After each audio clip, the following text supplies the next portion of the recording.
शहरात रामनवमी उत्सवाच्या पार्श्वभूमीवर धार्मिक आणि सामाजिक उपक्रमाची जोरदार तयारी सुरू झाली आहे। माजी आमदार स्वा गोवर्धन शर्मा यांच्या संकल्पनेतून विहिप व रामनवमी शोभायात्रा समितीच्या वतीने यंदा रामनवमी उत्सव मोठ्या उत्साहात साजरा करण्यात येणार आहे। या उत्सवानिमित्त महानगरातील रामभक्तांसाठी सुमारे 50,000 आकर्षक लक्ष्मण नारायण मूर्तीचे वितरण करण्यात येणार असल्याची माहिती पत्रकार परिषदेत देण्यात आली।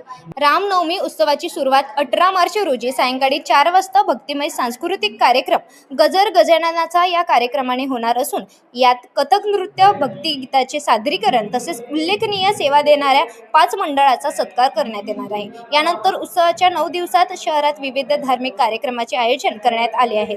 21 मार्च रोजी 125 वारकरी टाळ मृदुंगाच्या गजरात अभंग सादर करणार, तर 22 मार्च रोजी भजनी मंडळाची संगीतमय भजनाने आयोजित करण्यात आली आहे। तसेच 23 मार्च रोजी महाकाल पथकाच्या वतीने संगीतमय आध्यात्मिक कार्यक्रम सादर करण्यात येणार आहे। दरवर्षीप्रमाणे यंदाही सिटी कोतवाली चौकात भव्य झाकी सादर केली जाणार असून यावर्षी 25 फुटी भगवान नरसिंह व हिरण्यकश्यप वधाची भव्य झाकी उभारण्यात येणार आहे। ही झाकी 24 मार्च ते 26 मार्च दरम्यान रामभक्तांना दर्शनासाठी उपलब्ध राहणार आहे। जनअभियान न्यूज अकोला प्रतिनिधी एमजे गोरबे।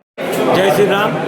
मैं सभी अकोलेकर वासियों को आह्वान करता हूं कि इन्होंने आने वाली 26 मार्च को रामनवमी शोभा यात्रा समिति में अधिक से अधिक संख्या में उपस्थित रह के कार्यक्रम की शोभा बढ़ाए एवं जो 18 तारीख से इस बार रामनवमी शोभा यात्रा समिति ने जो अनेक उपक्रम किए हैं उसमें अधिक से अधिक संख्या में उपस्थित रहकर सभी कार्यक्रम की रूपरेखा को अच्छे से बढ़ाए और आने वाले रामनवमी उत्सव को एक ऐतिहासिक रूप दे, ऐसी मैं सभी से आह्वान करता हूँ। जय श्री राम।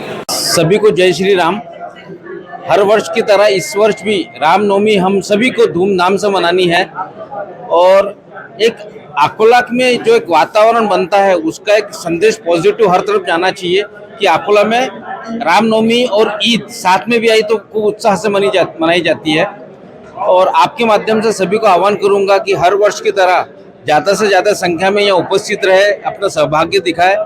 और इसके अलावा लाला जी का एक ही शब्द में याद जो हरदम रहता है, जो राम का नहीं किसी काम का नहीं, बस 26 तारीख को अपने घर से निकल के शोभा यात्रा की शोभा बढ़ाए। सभी को ये आह्वान है। धन्यवाद।